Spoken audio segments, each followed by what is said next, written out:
itu supermarket jual 10.000. Jadi untuk potensi bisnis hidroponik itu sangat menjanjikan karena kita memproduksi dari benih kayak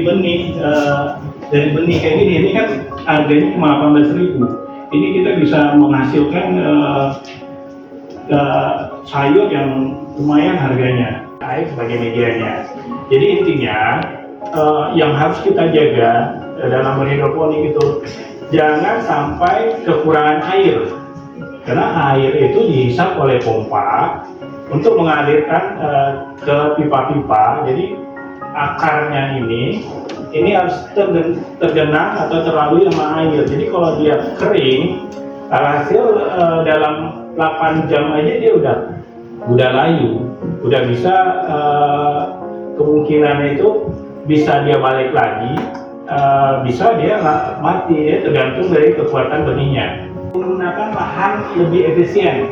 Jadi kalau kita nanam 1000 lubang itu kita cuma butuh 10 meter kali 10 meter. Jadi kalau kita punya lahan cuma terbatas, kita bisa dengan kalau untuk dalam berbisnis hidroponik itu kita dilihat dari lubangnya. Kalau misalnya kita punya 100 lubang itu dibilang penghobi, cuma hobi untuk makan sendiri dan makan dengan tetangga. Jadi kalau kita bisa juga nanamnya menggunakan arang kokopit sama spam itu kalau kita pakai polybag. Intinya kalau AB mix itu nutrisi hidroponik itu dia nggak bisa bercampur sama tanah, karena di tanah dia tidak larut, ada unsur-unsur yang seharusnya diperluin sama tanaman itu terdekat sama tanah. Jadi makanya kita menanggulanginya, kita pakai mengganti tanah, kita pakai arang sekam dan kokopit. Air. Jadi range yang umum untuk hidroponik itu 5,5 sampai 6,2 range umumnya. Itu jadi kalau di Pekanbaru ini kita butuhnya cuma pH down karena udaranya panas, pH-nya tuh sering up. Jadi nanti kita tinggal mengasih pH down supaya dia lebih stabil bacaannya. Jadi kalau TDS itu kalau kita bertani nggak punya TDS, nah itu salah.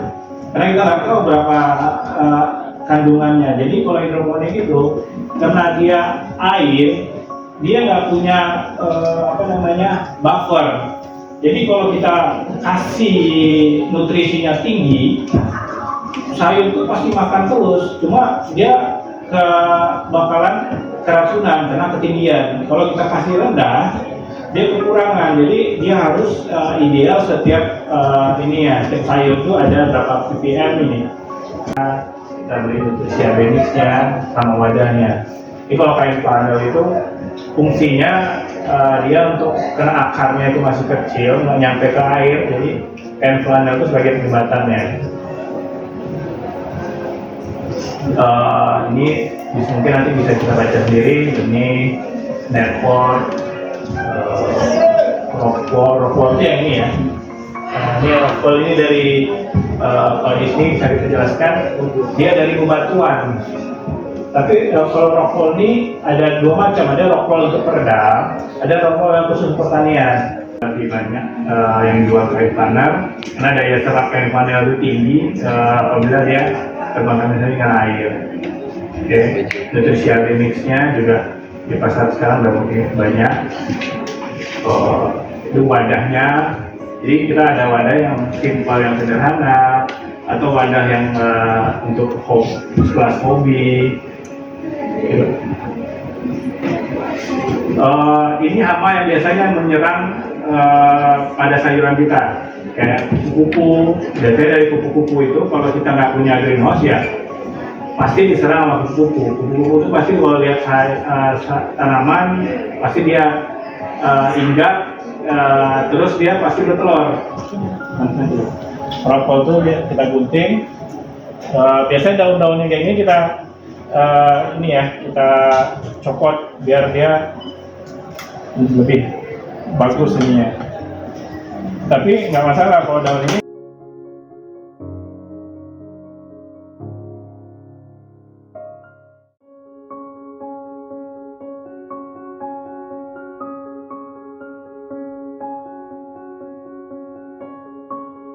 kita potong benih itu rockwoolnya sekitar 2 cm sampai 2,5 ya.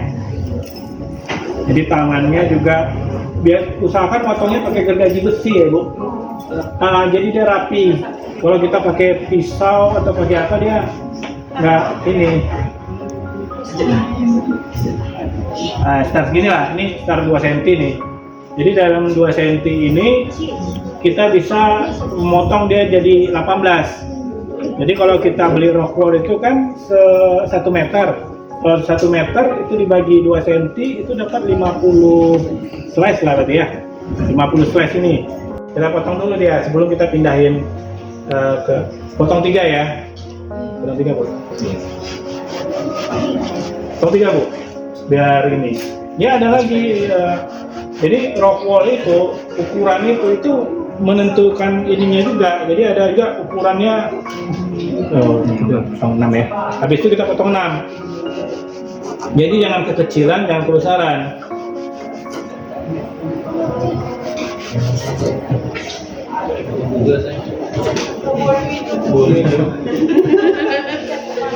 Basahkan dia kuat, tapi jangan diremas ya Bu. Kalau nanti dibasah untuk diremas untuk mentirisnya, jangan hancur ya. Ini contoh aja ya. Nah, setelah ini kita pingin dia hasilnya tuh lembab, bukan basah, bukan kering. Jadi di tengah-tengahnya. Biasanya kita tiriskan lagi. Dia kena hujan atau apa, yang penting dia masih terinilah. Tapi jangan bolonginnya sampai dasar, karena dia akan lambat ininya, sproutnya. Jadi untuk menahan aja guna yang telah kita racik. Kalau ini bagus, air bakunya 34 ppm. Jadi lebih rendah air bakunya, lebih bagus dia. Kenapa? Karena nutrisi itu kita racik itu dengan unsur-unsur yang udah 100%. Jadi kalau